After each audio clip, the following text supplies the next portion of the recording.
Olá, seja muito bem-vindo. Começa agora o JR Entrevista. Hoje o nosso convidado é o presidente do Partido Novo, Eduardo Ribeiro.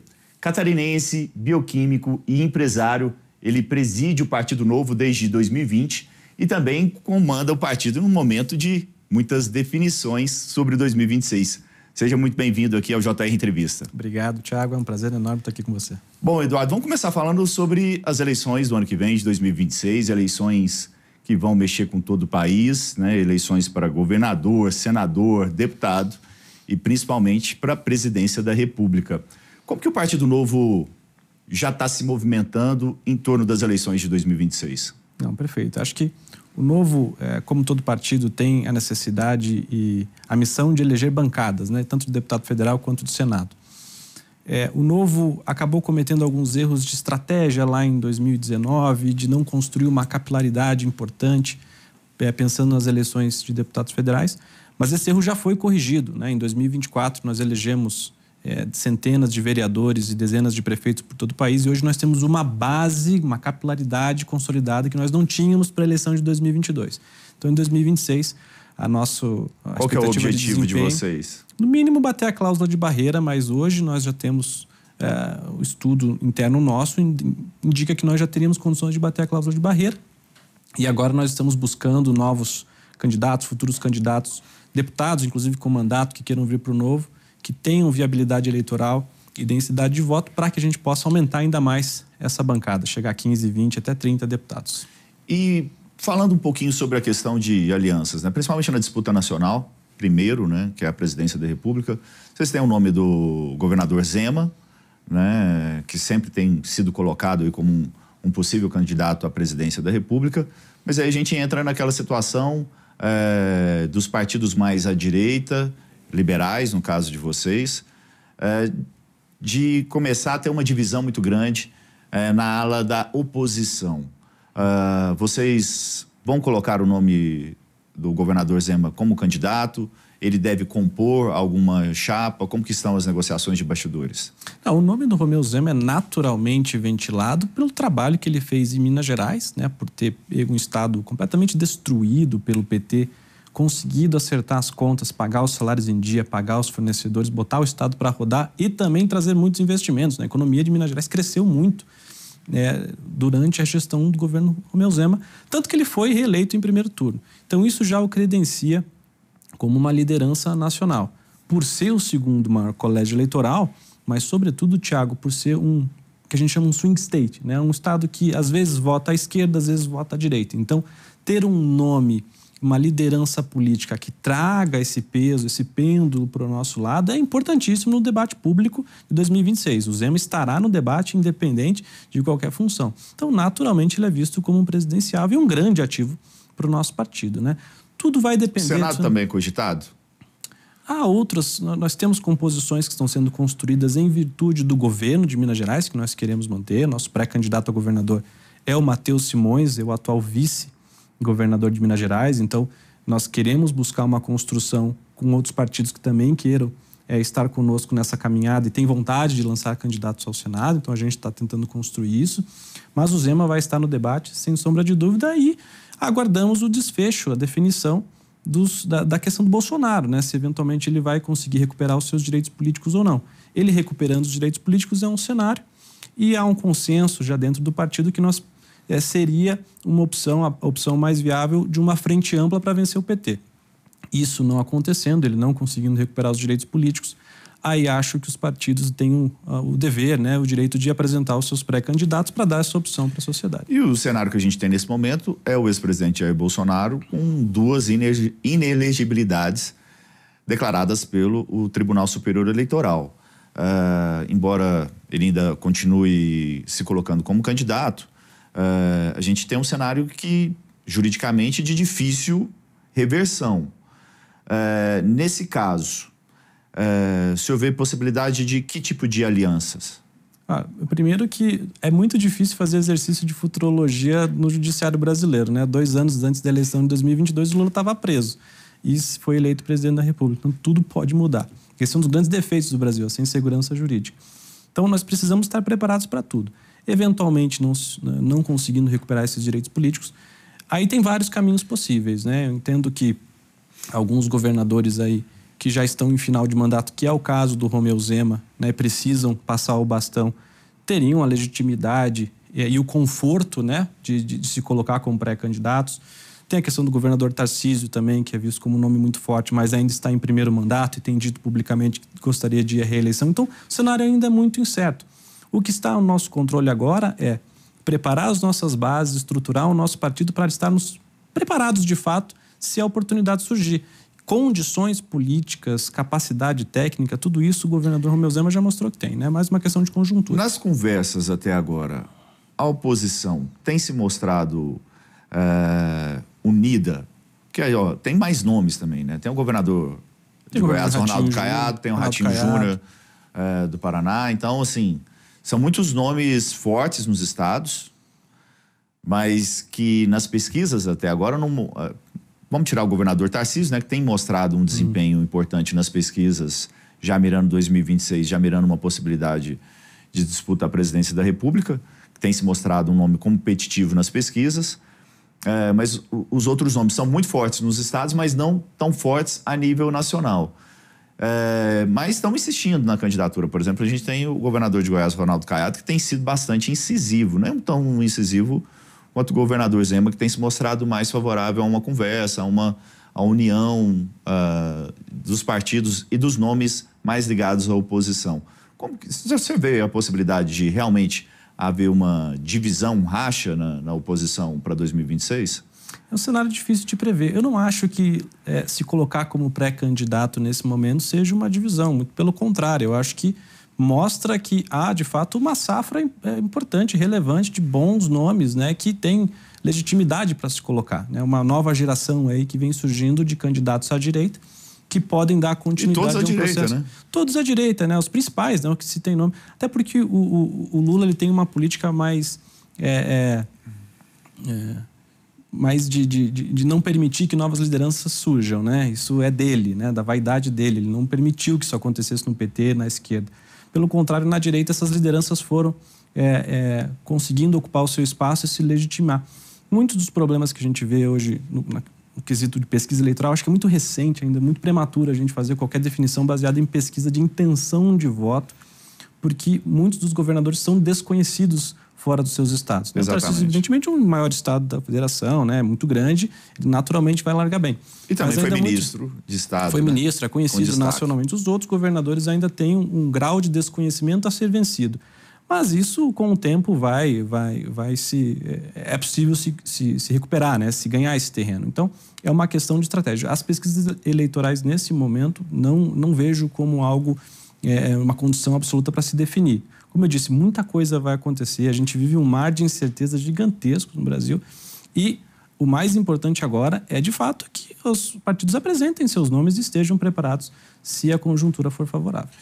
Na questão de discussão de 2026, qual que é a visão do Novo nesse momento? O que vai ser mais importante na discussão política para se eleger um novo presidente da República? Questões econômicas, a gente tem visto falar muito da questão da segurança pública.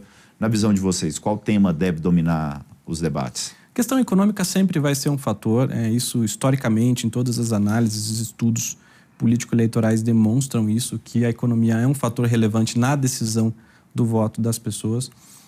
Somado ao fato de o PT estar fazendo tudo errado mais uma vez, né? Afinal de contas, não é de agora que o PT insiste nas mesmas ideias já mortas, né? Já vencidas e que trouxeram o Brasil à bancarrota, especialmente no governo Dilma, e agora estão repetindo os mesmos feitos. Então, não consigo ver um cenário favorável para a economia do Brasil, infelizmente, como brasileiro, eu sinto, né? Mas eu acho que, de fato, vai ser um fator. E o que as pesquisas estão indicando, de fato, é que a segurança é um tema que é premente. Muito em função, eu acho, de uma percepção da sociedade de que o judiciário não conseguiu compreender o tamanho do problema que a gente vive hoje no Brasil, né? Houve recentemente uma polêmica com o ministro Lewandowski, dizendo que a polícia prende mal e o judiciário é obrigado a soltar. Isso é uma grande falácia, né? Nós temos, na verdade, uma legislação frágil e um judiciário muitas vezes ideológico que pesa muito pouco a mão para o bandido que tem que ficar preso e acaba voltando para a rua, né, cometendo outros crimes. Então, esse debate certamente vai ser pauta, e eu incluiria um outro debate, Tiago. Qual? Que é o impeachment de ministro do Supremo Tribunal Federal. Porque, em geral, as pessoas acabam deixando para escolher seu senador nos últimos dias. Eu acho que essa eleição vai ser diferente. Bom, esse tema é bem delicado, a gente já fala sobre ele. Eu preciso dar um recado aqui. Você pode assistir o JR Entrevista na Record News, no portal R7, no Play Plus, no Jornal da Record, no JR 24 horas, à 00:30, e também nas nossas redes sociais. Eu tocou num tema muito delicado, que é a questão de impeachment de ministros do Supremo Tribunal Federal, algo que está previsto na Constituição, está previsto, mas nunca aconteceu. E nas eleições de 2022, o ex-presidente Jair Bolsonaro já focou nas eleições do Senado Federal para fazer uma bancada e poder ter força, pelo menos, para fazer esse tipo de ação política, de impeachment de ministro do Supremo. E agora ele tem dito que o objetivo é fazer mais de 40, nós vamos ter 50...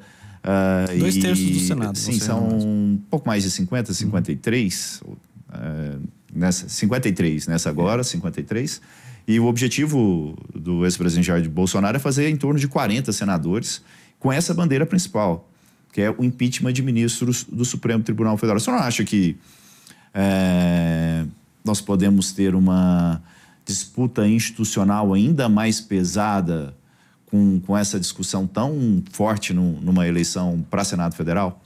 Eu acho que sim, mas é uma disputa absolutamente necessária. Não dá para acreditar que nós vamos conseguir ser uma nação decente se nós não reequilibrarmos esses poderes. Não trazer esse debate para a pauta eleitoral, sobretudo, é admitir que a balança da justiça no Brasil está calibrada. E ela não está calibrada. Está completamente descalibrada. Institucionalmente, quem tem o poder para fazer esse contrapeso é o Senado Federal. E essa é uma questão absolutamente perceptível na sociedade. Isso não se discutia isso antigamente, né? Eu lembro que nas Copas do Mundo do passado, não era uma bandeira, e as pessoas não sabiam sequer quem eram os membros, os ministros do Supremo Tribunal Federal. Você sabia a escalação da seleção brasileira, mas não sabia quem eram os 11 ministros. Hoje é o contrário. Eu não sei qual é a escalação da seleção brasileira, mas sei, né, quem são os 11 ministros do Supremo Tribunal Federal. Então mudou o eixo. E muito em razão dos arbítrios que foram cometidos recentemente, seja com prisão de deputados, agora a intimidação de deputados. Nós temos um caso do nosso partido, né? Marcel Van Hatten, que está respondendo a um inquérito por uma denúncia que ele fez na Tribuna, que é um santuário da liberdade de expressão, né? E foi indiciado. Isso é um absurdo, né? Completo. O Congresso precisa dar uma resposta. E essa resposta vai ser via Senado Federal. Então, eu não tenho dúvida que isso vai ser tema do debate. E o senhor acredita que, além de ser tema do debate, os candidatos que defenderem essa bandeira vão ter apoio popular? Tenho certeza absoluta que sim. Parece que não, mas muitas pessoas estão muito incomodadas. É uma maioria silenciosa. Inclusive, fizemos pesquisas qualitativas no passado e percebemos que há um medo da sociedade de falar, de dar a sua opinião, seja na rua, mas principalmente nas redes sociais. Então, a questão da liberdade de expressão, do abuso de autoridade, isso é assunto nas famílias, isso é assunto no bar, isso é assunto na escola, isso é assunto no trabalho. Então, isso é assunto eleitoral. E certamente vai estar no epicentro do debate público das eleições de 2026. Isso eu não tenho dúvida. E certamente os candidatos que quiserem ser viáveis, sobretudo no campo da direita, vão ter que se posicionar sobre isso. Bom, então aí a gente já vem para um outro assunto que é relacionado a esse, que é a questão do projeto da anistia aos condenados pelos atos de 8 de janeiro. Como que o Novo está se posicionando nessa proposta? Somos favoráveis desde o primeiro momento. Não que nós queremos passar pano a respeito do que foi. Pelo contrário, fomos os primeiros, inclusive, a condenar aqueles atos, a depredação e todo o vandalismo. E eu acho que quem cometeu esse tipo de delito tem que ser preso, tem que ser punido, né? Não necessariamente preso. Mas, inclusive, aliás, depois de 2 anos preso, muitos deles, né, sem sequer uma denúncia, presos preventivamente, eu não consigo ver que pena pode ser maior que essa para um ato de vandalismo, né? Então, eu entendo que qualquer crime que tenham cometido a respeito disso já pagaram por isso. Então, a anistia é uma questão humanitária. Até citando o meu amigo o jurista André Macilia, não é uma questão de direita, mas uma questão do direito, porque todo o processo em si foi torto desde o seu início, né? Então, é uma correção histórica que precisa ser feita. E o partido está atuando de que forma na Câmara dos Deputados para apoiar? Já assinou os requerimentos? A visão de vocês é de que tem que ser colocado um requerimento de urgência para votar? A gente está nessa discussão, né? O presidente da Câmara, Hugo Motta, tem sido muito pressionado por todos os lados, inclusive, não só pelos defensores da proposta. A gente sabe também que na posição dele existem pressões vindas do judiciário, vindas também do executivo, que é contra a proposta, né? Como vocês estão vendo esse jogo político todo em torno desse projeto? Não, fomos o primeiro partido a assinar o requerimento de urgência. Acho que isso tem que entrar em pauta imediatamente. Acho que já há votos suficientes, mais do que suficientes na Câmara para passar. É uma questão de definição do presidente Hugo Motta de pautar esse requerimento, e a anistia vai passar na Câmara. No cenário do Senado, é um cenário um pouco mais difícil, complexo, porque o governo tem muita força lá, mas da mesma forma que a população consegue fazer uma pressão grande, conseguiu fazer uma pressão grande para mobilizar votos e virar votos na Câmara Federal, tenho certeza que consegue se virar também no Senado Federal. Sobretudo porque 2/3 dos senadores vão estar com suas cadeiras em jogo, então vão precisar mostrar um posicionamento claro e dar uma resposta para a sociedade. E como vocês estão vendo essa disputa política em torno desse projeto? Ele está travando, né, muitas das discussões na Câmara, né, com a obstrução feita pelo Partido Liberal, mas, ao mesmo tempo, tem essas pressões todas. Como vocês estão vendo essa questão, esse jogo? Mas a obstrução, de certa forma, é legítima, porque o acordo do PL, até onde eu sei, né, afinal de contas, nós lançamos um outro candidato, nós não confiamos tanto nessa negociação com o Hugo Motta, nós lançamos o Marcel Van Hatten, fez 31 votos, inclusive, para presidente da Câmara, mas, pelo que nos disseram, um acordo com o Hugo Motta era que deveria ser pautado. Então, o PL e a oposição, conosco, junto com o Novo, tem todo o direito de fazer essa obstrução para que seja pautado, para que se cumpra, então, a palavra desse acordo. Bom, vamos mudar um pouquinho de assunto, vamos voltar a falar de eleições, só que agora nos estados. Como que o Novo está se estruturando na questão de disputa para governo? O senhor falou um pouquinho da disputa do Senado, para a disputa de governos estaduais. Quantos candidatos vocês pretendem ter nas eleições do ano que vem para disputar os governos? Olha, nós já temos um candidato, com certeza, um pré-candidato, que é o Matheus Simões, vice-governador de Minas Gerais. Será o nosso candidato a governador em Minas Gerais. Estamos trabalhando numa coalizão semelhante à que foi feita com o Romeu Zema para reelegê-lo governador. O Matheus Simões é um dos nossos melhores quadros do partido, dos mais cultos, mais qualificados, e tem todas as condições de continuar o trabalho em Minas Gerais. Paralelo a isso, temos nomes muito fortes no Maranhão, temos nomes que estão para ser lançados, a gente está negociando. Hoje vocês têm um governador, né? Um governador. O Romeu Zema. Vocês acreditam que é possível ampliar ter pelo menos mais um? Sim, temos totais condições de Qual entrar estado competitivo. Que vocês estão confiantes? Maranhão, nós temos o pré-candidato a governador Lésio Bonfim, que inclusive quase foi para o segundo turno nas últimas eleições. Temos bons nomes ainda a se discutir se vamos lançar candidato em Santa Catarina, no Rio de Janeiro, talvez em São Paulo, eventualmente. O Ricardo Salles já se colocou como pré-candidato caso o Tarcísio não seja candidato a governador, venha à presidência. Então, o Ricardo certamente será um candidato competitivo, né? Ele muito forte, um candidato muito forte, sobretudo no interior. Então, teremos nomes muito competitivos para disputar governos de estado também. Bom, o Novo começou como um partido que prometia fazer muitas coisas diferentes, né? Com a agenda liberal. A gente não tinha um partido com uma agenda puramente liberal até o momento. Até agora, né? A gente tem os conservadores e o Novo se propõe como liberal. Mas a gente teve alguns momentos, por exemplo, eu acompanhei situações no Congresso Nacional que o Novo chegou a votar contra a capitalização, por exemplo, da Eletrobras, que é uma agenda liberal, embora o projeto, existiam críticas do Novo com relação ao projeto, mas era o que era possível ser feito naquele momento. Como vocês estão lidando com esses diferentes pensamentos dentro do partido, agora um partido com um pouco mais de tempo aí de um pouco mais de amadurecimento? Como que vocês estão trabalhando o partido de forma ideológica? Na verdade, essa votação da Eletrobras foi mal entendido, porque o regimento da Câmara é muito complexo, né? Do Congresso Nacional ele tem suas complexidades. Então, naquele momento, na verdade, a intenção de se votar contra aquele projeto era que, se derrubado, votaria o projeto anterior, que era muito melhor e sem todos os penduricalhos, sem todos os jabutis que haviam sido colocados. Mas o projeto final a gente acabou votando favorável justamente por isso, né? Melhor do que nada. Mas o Novo sempre foi a favor da desestatização, da privatização das empresas estatais, as ineficientes, sobretudo, né? E não há divergências com relação a isso. É mais uma questão de mal-entendido ali, de comunicação.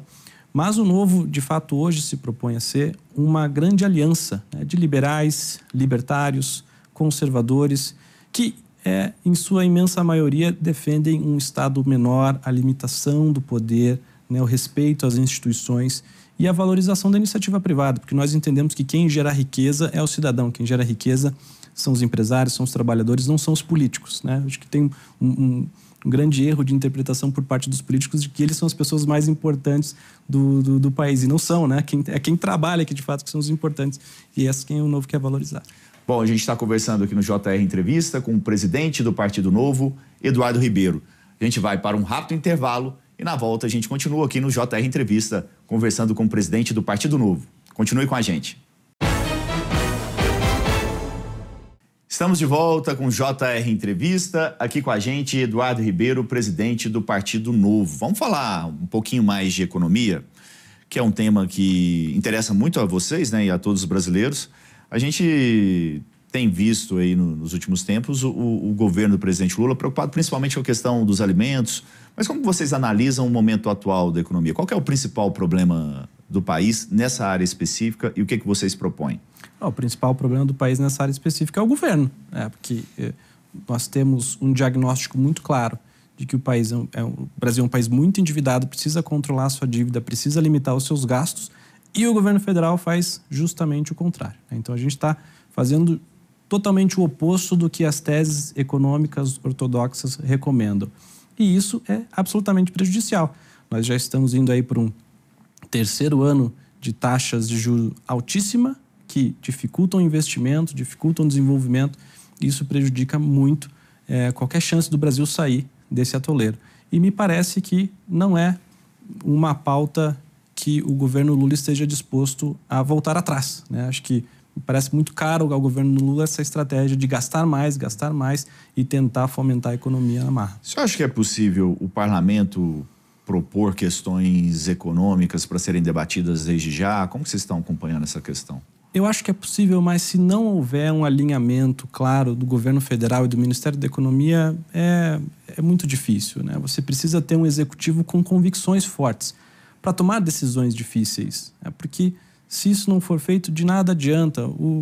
E ainda que nós temos um parlamento que sequestrou, inclusive, boa parte do orçamento para as suas questões paroquiais, então é muito difícil. É necessário ter um governo que dê a direção, né, que consiga liderar, e aí o parlamento, evidentemente, com suas liberdades, com sua independência, mas vir para esse caminho, para essa agenda, né, que precisa ser imposta, né, implementada pelo governo federal, não pelo parlamento. Bom, e a principal pauta em discussão no Congresso Nacional, principalmente nessa questão econômica, é a redução do imposto de renda, a isenção do imposto de renda para quem recebe até R$5.000.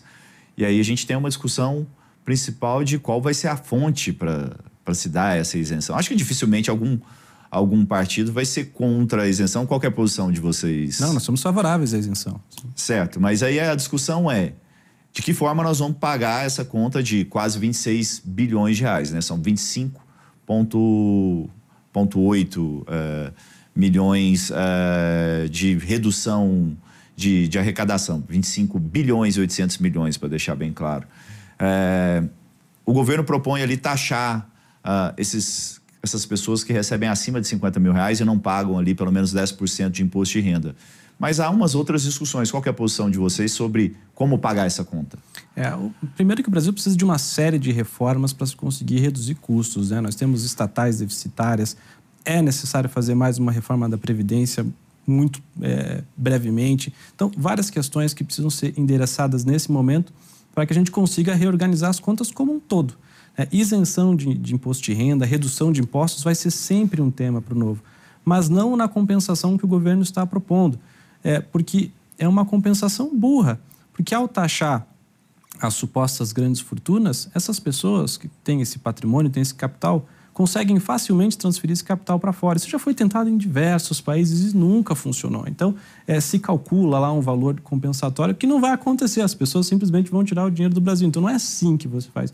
E essas pessoas, em geral, têm investimentos aqui com empresas, ações, e vai acabar reduzindo o investimento dessas empresas, a capacidade de capitalização dessas empresas e vai diminuir ainda mais a oferta de emprego, né, e renda. Então, de novo, o PT com as teses erradas tentando colocar em prática mais uma vez.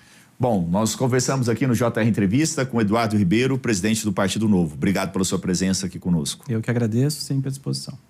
Bom, JR Entrevista fica por aqui. Lembrando que você pode assistir o programa na Record News, no portal R7, no Play Plus, no Jornal da Record, no JR 24 horas, à 00:30 e também nas nossas redes sociais. Muito obrigado pela sua companhia. Até a próxima. Tchau, tchau.